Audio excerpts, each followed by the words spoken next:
सामाजिक विज्ञान का क्लास 6 का लेसन नंबर 13, जिसका नाम है बौद्ध एवं जैन धर्म का उदय।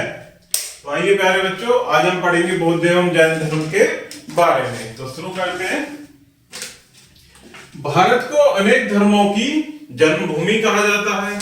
उत्तर वैदिक काल में हिंदू धर्म में बहुत जटिलता आ गई थी। वर्ण व्यवस्था बहुत कठोर हो गई थी। जन्म के आधार पर व्यक्ति की वर्ण एवं जाति जनगणना निर्धारित होती थी।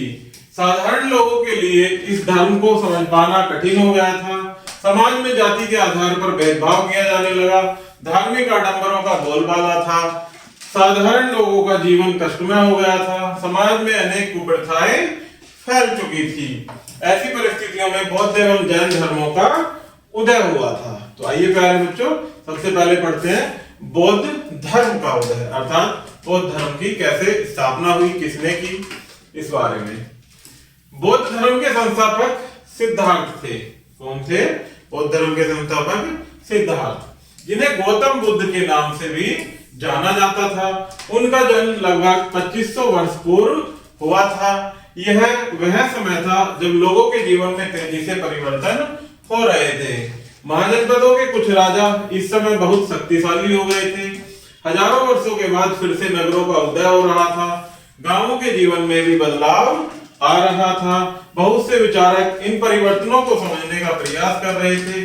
वे जीवन के सच्चे अर्थ को भी जानना चाहते थे। बुद्ध क्षत्रिय थे तथा शाक्य नामक एक छोटे से गण से संबंधित थे। युवावस्था में ही ज्ञान की खोज में उन्होंने महलों के सुख को त्याग दिया था।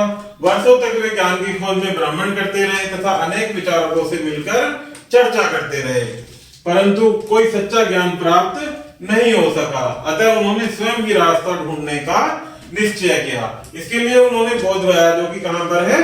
बिहार में, के लिए वे वाराणसी के निकट स्थित सारनाथ चले गए, जहां उन्होंने पहली बार उपदेश दिया। तो महात्मा बुद्ध ने प्यारे बच्चों पहली बार कहां उपदेश दिया था? सारनाथ में। मृत्यु से पहले उन्होंने पैदल ही एक स्थान से दूसरे स्थान की यात्रा करने और लोगों को शिक्षा देने में अपना सारा समय व्यतीत किया। निम्नांकित चित्र को देखिए, वह सारनाथ का स्तूप है। इसी स्थान पर बुद्ध ने अपना पहला उपदेश दिया था। इसी घटना की स्मृति में स्तूप का निर्माण किया गया था। तो ये देख सकते हैं आप प्यारे बच्चों चित्र की सहायता से। ये क्या है? सारनाथ का स्तूप। बुद्ध ने शिक्षा दी कि यह जीवन कष्टों और दुखों से भरा हुआ है। इन कष्टों और दुखों का कारण हमारी इच्छाएं और लालसाएं हैं, जो कभी पूरी नहीं हो सकती। हम जो चाहते हैं उसे प्राप्त कर लेने के बाद भी संतुष्ट नहीं होते और अधिक वस्तुओं को प्राप्त करने की इच्छा करने लगते हैं। बुद्ध ने इस लिप्सा को तृष्णा कहा, जो हमारी अत्यधिक प्राप्त करने की जो इच्छा है प्यारे बच्चों, इसे बुद्ध ने क्या कहा? हमारी तृष्णा। बुद्ध ने शिक्षा दी कि आत्म संयम अपनाकर हम इस प्रकार के लालच से मुक्ति पा सकते हैं। बुद्ध ने अपनी शिक्षा सामान्य लोगों को प्राकृत भाषा में दी। इससे सामान्य लोगों को भी उनके संदेश को समझने में सफल हो पाए। उन्होंने लोगों को दयालु होने तथा मनुष्यों के साथ साथ जानवरों के जीवन का भी आदर करने की शिक्षा दी। उन्होंने लोगों को अहिंसा का संदेश दिया। गौतम बुद्ध की जाति प्रथा पर कोई आस्था नहीं थी। वे सभी व्यक्तियों को समान समझते थे। किसी भी जाति का व्यक्ति धर्म या बौद्ध धर्म को अपना सकता था। वे बहुजन सुखाय एवं बहुजन हिताय के सिद्धांत में विश्वास रखते थे। बुद्ध के अनुसार मानव जीवन का मुख्य लक्ष्य निर्वाण या मोक्ष प्राप्त करना है। उन्होंने मोक्ष प्राप्त करने के लिए अष्टांग पथ का अनुसरण करने की शिक्षा दी। बुद्ध का अष्टांग पथ था कि सम्यक आस्था, सम्यक विचार, सम्यक भाषण और सम्यक कार्य। यह क्या था? बुद्ध का अष्टक पथ, जिसमें आगे थे सम्यक जीवन, सम्यक चेष्टा, सम्यक स्मृति और सम्यक समाधि। ये क्या है प्यारे बच्चों? बुद्ध के 8 पथ अर्थात अष्टांग पथ। बौद्ध धर्म का विस्तार भारतीय उपमहाद्वीप के अतिरिक्त तिब्बत, चीन, जापान, श्रीलंका तथा मध्य एशिया एवं दक्षिण पूर्वी एशिया के अन्य देशों में हुआ था। बुद्ध धर्म के विस्तार में अशोक एवं कनिष्क का महत्वपूर्ण योगदान था। बुद्ध धर्म के संतों को भिक्षु तथा उपासना स्थलों को मठ कहा जाता था। बुद्ध धर्म के जो संत होते थे उन्हें क्या कहते थे बच्चों? भिक्षु। और जो उनके पूजा करने के या उपासना करने के स्थल होते थे उन्हें क्या कहा जाता था? मठ कहा जाता था।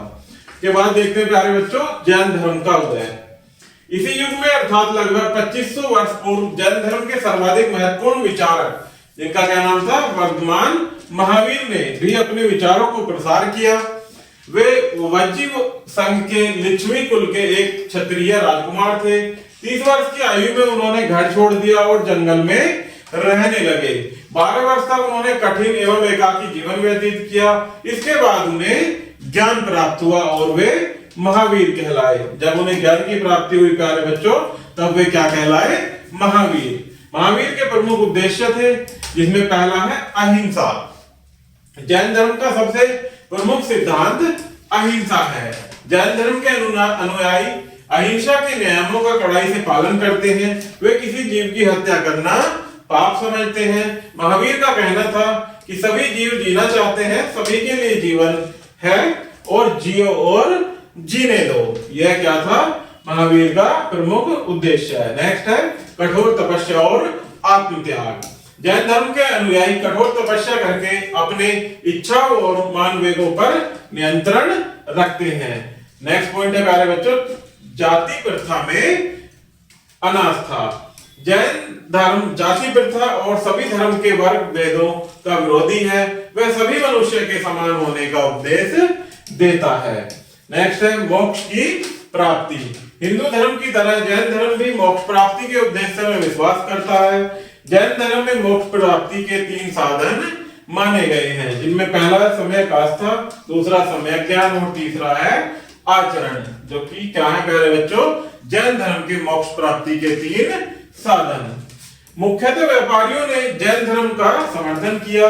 किसानों के लिए इन नियमों का पालन अत्यंत कठिन था, क्योंकि फसल की रक्षा के लिए उन्हें कीड़े मकोड़ों को मारना पड़ता था। बाद की शताब्दियों में जैन धर्म उत्तर भारत के कई हिस्सों के साथ साथ गुजरात, तमिलनाडु और कर्नाटक में भी फैल गया था। आगे देखते हैं प्यारे बच्चों संघों का निर्माण। महावीर तथा बुद्ध दोनों ही का मानना था कि घर का त्याग करने पर ही सच्चे ज्ञान की प्राप्ति हो सकती है। ऐसे लोगों के लिए उन्होंने संघ नामक संगठन बनाया, जहां घर का त्याग करने वाले लोग एक साथ रह सके। संघ में रहने वाले बौद्ध भिक्षुओं के लिए बनाए गए नियम विनय पिटक नामक ग्रंथ में मिलते हैं। विनय पिटक से हमें पता चलता है कि संघ में पुरुषों और स्त्रियों के रहने की अलग अलग व्यवस्था थी। कौन से ग्रंथ में मिलते हैं प्यारे बच्चों? विनय पिटक ग्रंथ में। संघ में प्रवेश लेने वाले स्त्री पुरुष बहुत सादा जीवन जीते थे। वे अपना अधिकांश समय ध्यान करने में बिताते थे और दिन में एक निश्चित समय में वे शहरों तथा गांवों में जाकर भिक्षा मांगते थे। यही कारण है कि उन्हें भिक्षु तथा जो महिला होती थी उनको भिक्षुणी कहा जाता था। इसके बाद देखते हैं प्यारे बच्चों विहार। जैन और बुद्ध धर्म के अनुयायी एक स्थान से दूसरे स्थान पर घूमते हुए उपदेश दिया करते थे। जैसे जैसे समय बीतता गया, भिक्षु भिक्षुणियों ने समय स्वयं तथा उनके समर्थकों ने स्थायी रूप से रहने के लिए विहार बनवाए। अर्थात प्यारे बच्चों विहार किसे कहा गया? जो बुद्ध भिक्षुओं के रहने का स्थान था उसे क्या कहा गया? विहार। आरंभ में ये विहार लकड़ी के बनाए गए तथा बाद में इनके निर्माण में ईंटों का प्रयोग होने लगा। कुछ विहार पहाड़ियों को काटकर बनाए गए। पहाड़ों को काटकर बनाई गई एक गुफा जो कि कार्ले कहां पर स्थित है? महाराष्ट्र में। प्राय किसी धनी व्यापारी, राजा अथवा भूस्वामी द्वारा दान में दी गई भूमि पर विहार का निर्माण होता था। स्थानीय व्यक्ति भिक्षु भिक्षुणियों के लिए भोजन, वस्त्र तथा दवाइयां लेकर आते थे। प्यारे बच्चों इसी क्रम में आगे कुछ इसमें मुख्य बिंदु दिए गए हैं जिन्हें हम और आप मिलकर पढ़ेंगे और आप इनको याद भी करेंगे। जिसमें पहला है कि बुद्ध धर्म के संस्थापक सिद्धार्थ थे, जिन्हें गौतम बुद्ध भी कहा जाता था। नेक्स्ट पॉइंट है सिद्धार्थ का जन्म अब से लगभग 2500 वर्ष पूर्व शाक्य वंश में हुआ था। बोध गया में एक पीपल के वृक्ष के नीचे घोर तपस्या के पश्चात उन्हें सच्चा ज्ञान प्राप्त हुआ। नेक्स्ट पॉइंट है कि बुद्ध ने अपना पहला उपदेश काशी के निकट सारनाथ में दिया था। बुद्ध ने सब दुखों का कारण तृष्णा अर्थात स्वयं इच्छा को बताया था। नेक्स्ट पॉइंट है जैन धर्म के सर्वाधिक महत्वपूर्ण विचारक वर्तमान महावीर का जन्म भी अब से लगभग 2500 वर्ष पूर्व हुआ था। नेक्स्ट पॉइंट है जैन धर्म के अनुयायी छोटे छोटे जीव की हत्या करना भी पाप समझते थे। तो प्यारे बच्चों, इस प्रकार से हमारा ये लेसन यहीं समाप्त होता है। आशा करता हूं कि आपको यह वीडियो जरूर पसंद आई होगी। धन्यवाद।